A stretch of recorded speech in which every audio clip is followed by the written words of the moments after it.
Getting that break significantly reduces the chances of you getting knocked out. The middle of round 2 seems to be a real sweet spot for submissions. So we see a really strong performance with the knockouts around the 1 minute mark, and then escalates to its high point at the end of round 1. It's the only time in the entire fight where the submission numbers match the knockout numbers. The end of round 1 has a much greater chance of giving you an armbar finish than any other point in the fight. All right, in this video, we're going to look at some of the amazing new analysis that we've been doing. At UFCSecrets.com, we track over 5,000 UFC fights. That's the entire history of the organization for more than 25 years. And we use it to try and bring insight to what happens in high-level MMA in various ways. So what submissions are doing over the years, or what the total amount of submissions are versus the total amount of knockouts, and many other data points that we bring. In this section in particular that we've been working on recently, we start to break things down by time. So top level, round by round, and then much more detail than that. So we break it down in this section by thirds of a round, so you get an idea of what happens at the start, middle and end of each round, and then right down into 30-second chunks. Starting with the overall context here, we're going to look at overall volume of finishes. The red sections are the total amounts of knockouts and TKOs. Now, we do track those separately, but they're not really relevant to know how many knockouts versus TKOs there are. It's just a question of, is the fight getting finished by strikes or is it getting finished via submission? So the blue is submissions and the red is strikes. Understandably, you can see there's a much bigger volume of fights that get finished in round 1 because those fights never make it to round 2 or round 3. So you see that round 1, there's about 1,400 finishes in total, around 800 in round 2, and then down to less than 400 in round 3. So there's a significant drop off in volume, understandably, through the rounds, and a very small volume in 4 and 5. We track those championship rounds. We're not going to get into those today. There's not enough data to them to make them really statistically relevant. So the volume itself is interesting, but it doesn't really tell us what we really need to know, which is what's the chance of you getting finished in each section of the round. So again, we're just going to look at this round by round for a second, then we're going to start breaking it down. But this is an important concept because you want to know if a fight goes to round 2, of the fights that went to round 2, what percentage of them get finished. And then when we start breaking it down further, we apply the same rules. So if we were looking at it at the middle of round 2, we will only take the data of the fights that make it to the middle of round 2. So we can see that the percentage chance of you getting finished is treated fairly effectively through all the different time periods. So in here, we've presented this data before, so we're just going to look at it very briefly. The overall chance of you getting finished, 28% in round 1, 23% in round 2, down to 14% in round 3. In other words, you're half as likely to get finished in round 3 as you are in round 1. So 28% in round 1 down to around 14% in round 3. We also have the individual, again, knockout data and submission data, and you can see there's a fairly steady drop off in KOs, so 18% down to 14%, down to around 9%. Submissions are slightly different in their pattern here, so you can see 10% and then just waning a little bit down to 9% and then dropping off quite a bit to around 6% in round 3. So that gives you some good overall context for the data, but now we're going to start breaking it down further, much more incrementally now. So we're going to start breaking it down into thirds of a round. So this is so that you can broadly conceptualize this as the beginning of round, the middle of the round, and the end of the round, and what might happen in each section. We get rid of rounds 4 and 5 here, basically because they're not so relevant if you're just training MMA on a daily basis. 3-round fights are what you're predominantly going to be focused on, but also the rounds 4 and 5 data are fairly slim because there's not that many championship or 5-round fights, and so the data set is too small to be really relevant at this point. So focusing on rounds 1, 2, and 3, you can see we've got 1.1 here, which is the beginning of round 1, 1.2, 1.3. So that's start, middle, end of round 1, start, middle, end of round 2, and then round 3. Now, the first thing you'll notice is that this graph is just about the total amount of finishes, so it doesn't break down submissions versus KOs. We'll have a look at that next. This is overall finishes and what percentage chance there is of that happening for each section of the round. So the first thing that we really see is that this tends to increase as the round goes on. So we start with a 9.5% chance of getting finished at the beginning of round 1. It increases up to 12.7% at the end of round 1. You see a very similar pattern in round 3, increasing from 4.4% to 5.5%. The only real anomaly here is this middle of round 2. So you still get this upward trend, but round 2, the middle section here, outweighs the final part of round 2, the end part of round 2. So this in itself is quite interesting. You might think that the finishes happen mostly at the start of each round when the knockouts are maybe particularly more prevalent, when the energy is high and people are fresh, but it's not that way. The finishes tend to escalate as the rounds go on. So let's have a look at it now based on just the knockdowns, the KOs and TKOs. Okay, so this is the knockout data for the first 3 rounds, broken down again into thirds, so the start, middle and end of each round. And we can see again that the general trend is that the finish percentage chance of a finish increases as the round goes on, but this time there's a bit of a drop off in round 3. So rounds 1 and 2 are both increasing in chances of a knockout happening, but round 3 tails off at the end of the fight here. We'll come back to some of the interesting points about that as we go through the data. The main point that we want to highlight for now is this drop off between the end of the first round and the start of the second round. So if we see the end of the first round here is 7.5% and the start of the second round is 4.7%. So this is particularly interesting because you would perhaps assume that the end of the first round, particularly in terms of knockouts, will carry on into the start of the second round.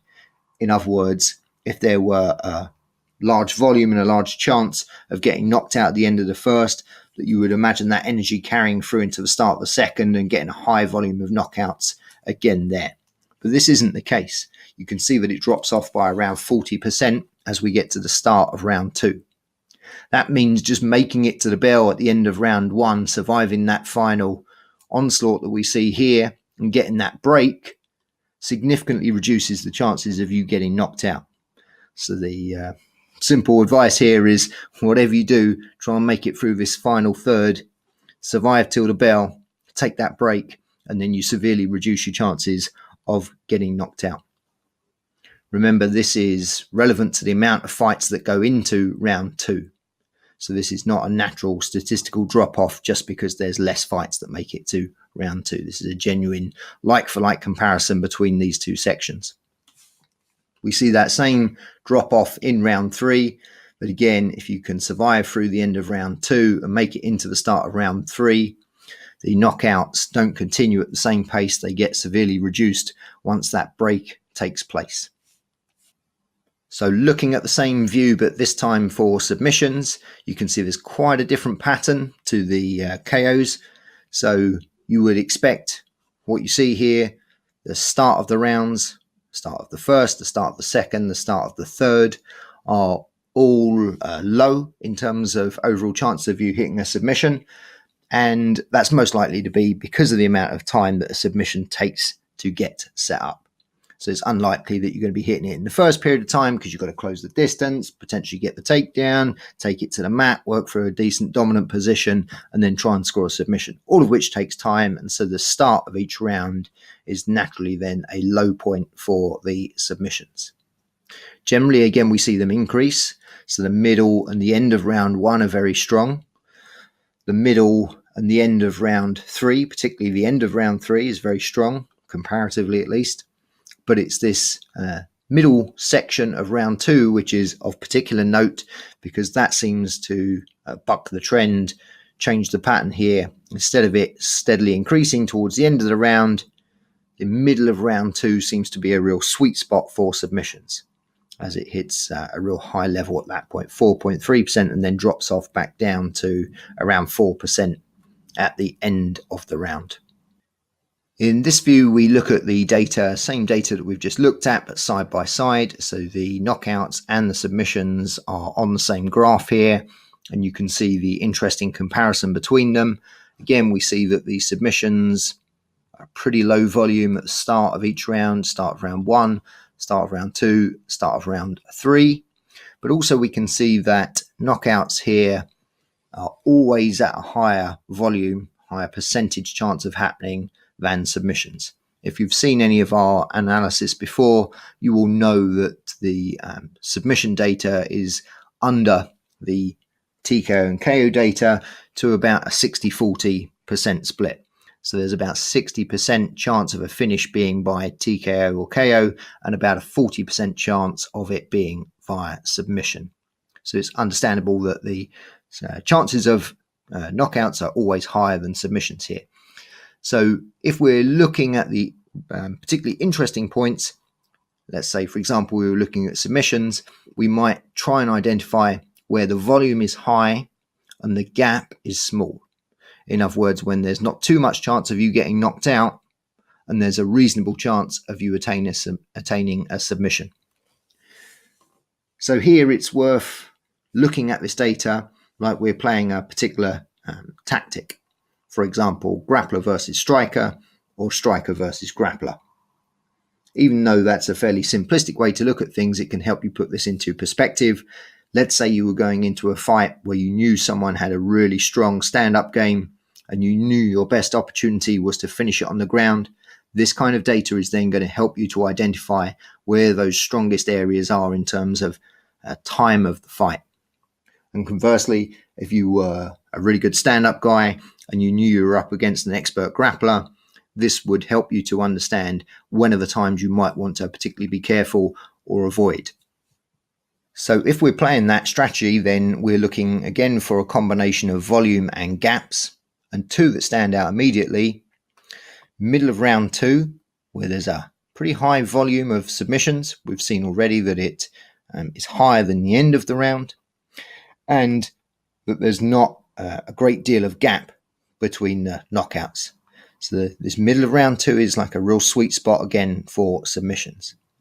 The other interesting one of note is at the end of round 3 here, where the chances of you getting knocked out subside and start to reduce, but the chance of you hitting a submission increase by quite a decent percentage over the middle of round 3. So it's the middle of round 2 and the end of round 3 that are particular sweet spots for submissions. In terms of KOs, it's really the start of the rounds that present the biggest volume and gaps. So at the start of round 1 here, there's the massive gap between the chance of a submission happening and the chance of a KO happening. Similar in round 2, and then similar again in round 3. We'll get into a little bit more depth of specifically when those times might occur as we break this down even further.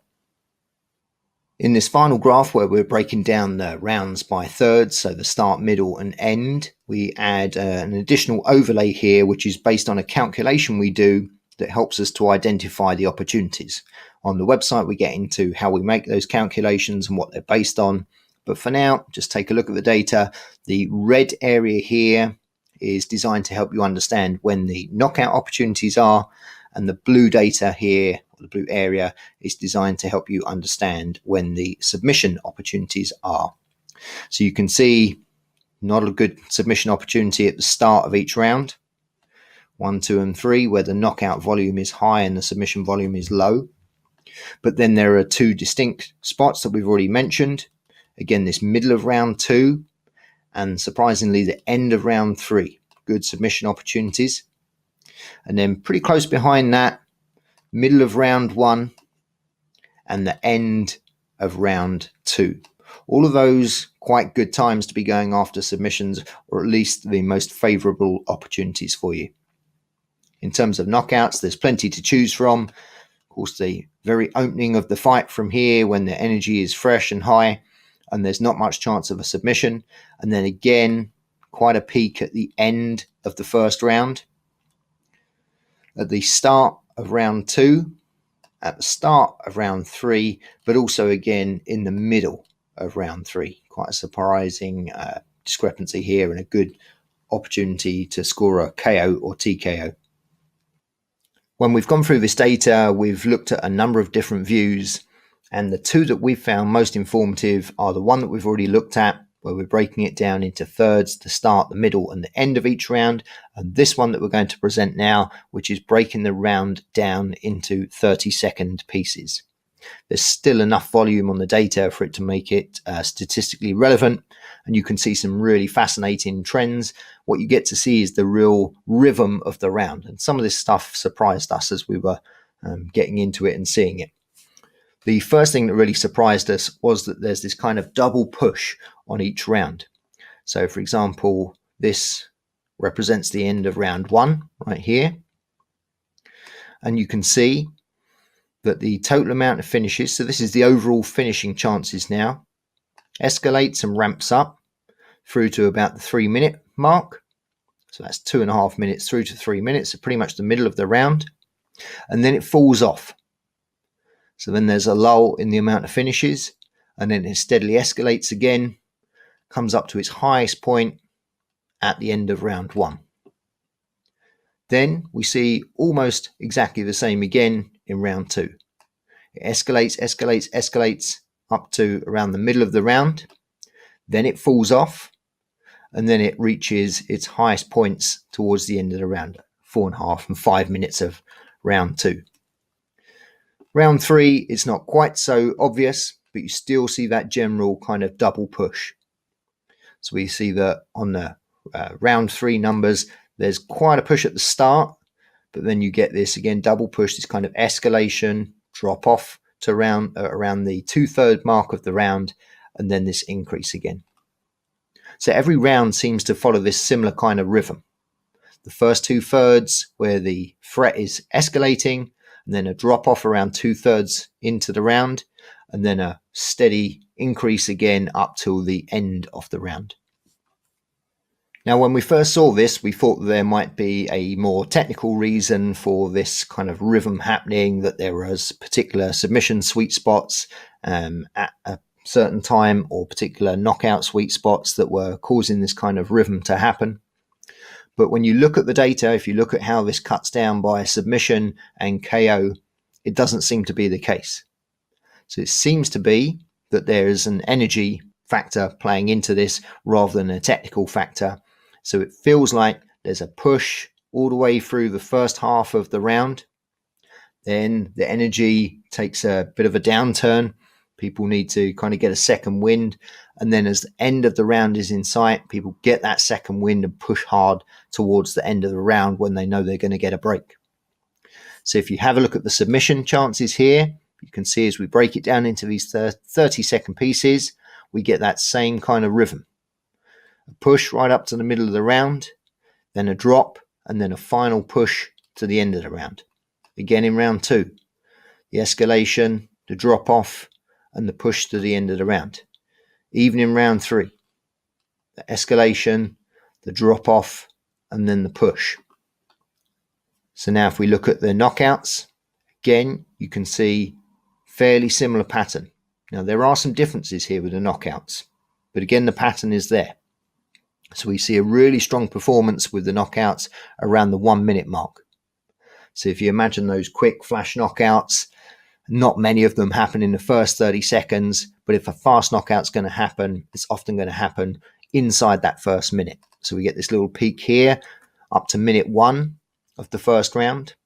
But generally speaking, we've got this increase again to around 2/3 of the round, and then this big drop off. So look at this drop off here. Now, bear in mind, this is taken from 5,000 fights. So there's a lot of data here. And look at how it drops off from 3rd minute in round 1 through to 3 minutes 30.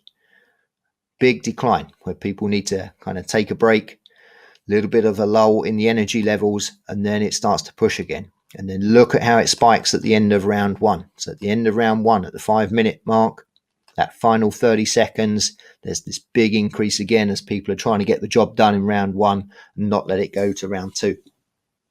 And again, here we see the remarkable importance of making it to the bell, if you're on the receiving end at least. And we see the massive impact that the break has on these KO statistics, or any of the statistics, but in particular, it's surprising against the knockouts. That if you're highly likely to get knocked out at the end of the first round, that does not carry over to the start of the second round. Even though there is a bit of a peak here in the first 30 seconds, it's not the strongest part of the round. It still generally escalates towards the end of the round. So again, we see this build, and then we see this distinct drop off here through to around the 4-minute mark. And then again, we see this escalation in this final minute.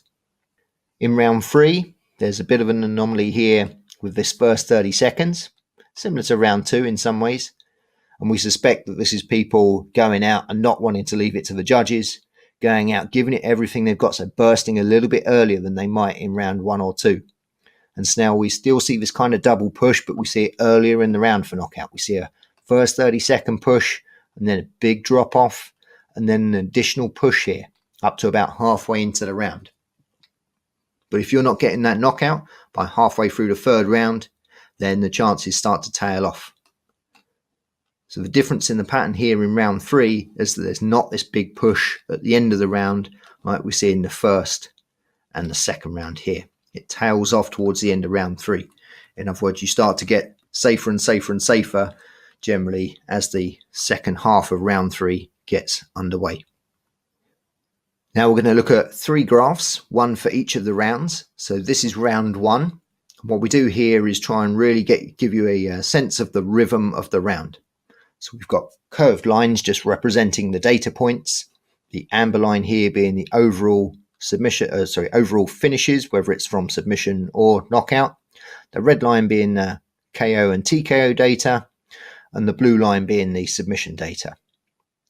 So in round 1, again, you see that kind of double push. You get the ramp up on submissions to the start of the round, hitting their high point, or one of their first high points around the middle of the first round, tailing off a little bit, and then getting a second push, a second wind at the end of round 1.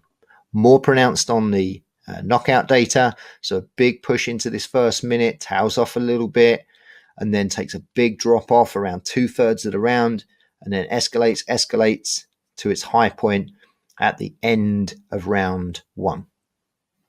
Looking at round 2, if you look at the overall line again, you can see this double push, a lot of energy up to the middle part of the round, then a drop off, and then the final minute coming back strong. And here we can see that there's this big KO push at the start of the round, but it's still nowhere near as pronounced as the end of the first round. It's fairly steady on the KOs up to this point, takes a bit of a break, and then comes on strong again at the end of the round. More interestingly, though, is that the submissions ramp up quite quickly, and they stay quite close to the knockouts from this 2-minute mark right through to the 4-minute mark. So this entire middle section of round 2 represents one of the real sweet spots for submissions, because they're a relatively high volume and there's not so much of a threat from the knockouts. Finally into round 3, and we can see that slightly different pattern in round 3, in particular on the knockouts. So from the knockout perspective, we see this early surge, one of the strongest surges we see in the first 30 seconds, and then a drop off when that knockout doesn't come early on, a second push. Again, this kind of probably push not to leave it in the hands of the judges and try and get the job done. But then if the job's not done by halfway through that third round, chances are that knockout's going to get less and less likely. In terms of submissions, we see the most steady increase throughout the round that we see in any of them. And here, at 4 minutes 30 in the third round, surprisingly, is the absolute best opportunity for submissions. It's the only time in the entire fight where the submission numbers match the knockout numbers. Not sure if it's tactically a good idea to leave it till 4 minutes 30 of the third round, but it's interesting nevertheless that is one of the best opportunities. The knockout rates drop off to a reasonable level, but the submission rates still keep increasing, and so it represents a pretty sweet spot in terms of trying to hit a submission. So just trying to look at that as a bit of a summary, because it's quite a lot to look at, just breaking it down by 30-second chunks. But again, you get this kind of rhythm. You see the starts of the rounds are important for knockouts. Round 1, start of round 2, start of round 3 from here. But you get these interesting other peaks as well.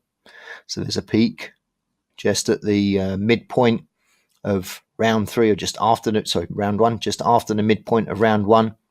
That's because there's a bit of a resurgence in energy for the knockouts, but the submissions themselves drop off a little bit. So there's a bit of a sweet spot there. And then also there's this sweet spot just if you can hit that second push at the end of round 3. Submissions haven't quite made it up to a decent level yet, so there's a window of opportunity there as well. In terms of submission opportunities, there's some distinct ones you can see where the blue line just creeps over the red. So around 2/3 into round 1, there's a big drop off in the knockouts, but not such a pronounced drop off in the submissions. So once the person's blown out a lot of energy through the first half of the round, there's a decent chance to catch them in a submission. And then there's this sweet spot that we've talked about in round 2, from 2 minutes to 4 minutes, where the gaps are either better for submissions or very low. And then again, this surprising end of round 3 opportunity, where through that entire minute and a half at the end of the round, you get a good chance to go after submissions, some of your best chances in the fight. Okay, that pretty much wraps it up for our analysis of the finishes over time.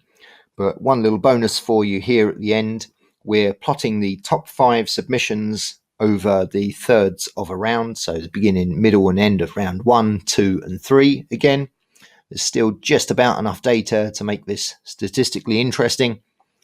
And if you've looked at our data again before, you'll know that the rear naked choke eclipses all the other submissions by a long way. So we would expect to see this green line for the rear naked choke outperforming the others. But you can see there's this very pronounced ebb and flow on it, which is understandable. At the start of the round, as it requires a fair bit of setup time, there's not that much chance of hitting it. And then high chances at the middle and end of round 1, at the middle and end of round 2. Slightly interestingly though, and we weren't expecting to see, there's still a high chance at the middle of round 3, but it drops off significantly towards the end of round 3. So it doesn't stay high like it does on the other 2 rounds at the end of round 3. The guillotine choke is closer, much closer to the rear naked choke than it normally would be at the start of each round. We suspect this is because you can apply it quicker and requires less setup often. So from here, there's a very closely matched stat here, 0.72 to 0.66 at the start of round 1. It gets pretty close again at the start of round 2. Then at the end of round 3, they match. So your guillotine is as effective as your rear naked choke at the start of round 3. A couple more interesting points. The armbar hits this real sweet spot at the end of round 1. We can't really tell you why this is, but it's significantly way ahead of all the other points in the fight. So for some slightly unknown reason right now, the end of round 1 has a much greater chance of giving you an armbar finish than any other point in the fight. It even eclipses the guillotine choke at that point and isn't that far off the rear naked choke, which is pretty amazing. Answers in the comment section if you've got any great theories onto why this might be the case. The final thing to note is that at the end of round 3, even though the numbers get pretty small, the gaps close significantly between all the different submissions. So the arm triangle, rear naked choke, armbar and guillotine all pretty much close up to about the same numbers by the time you get to the end of round 3. All right, that's it for our look at the data over the various amounts of times throughout the rounds. We really hope you found it informative. It's a long piece of data to get through and analyze, but we really believe that it can give you a significant strategical advantage if you understand this stuff, if you understand the rhythm of the rounds, if you understand where the sweet spots for knockouts and submissions are. If you enjoyed this breakdown, then we'd be really grateful if you could share this data as widely as possible. Give us a like, give it a share, subscribe to the channel, and we're going to bring you more of this stuff real soon. In the meantime, head on over to UFCsecrets.com. There's plenty of great, interesting analysis and data there that you can take a look at. And the graphs are all live. So whenever there's a fight, the graphs are updated automatically. So they're not just static graphs for a single point in time.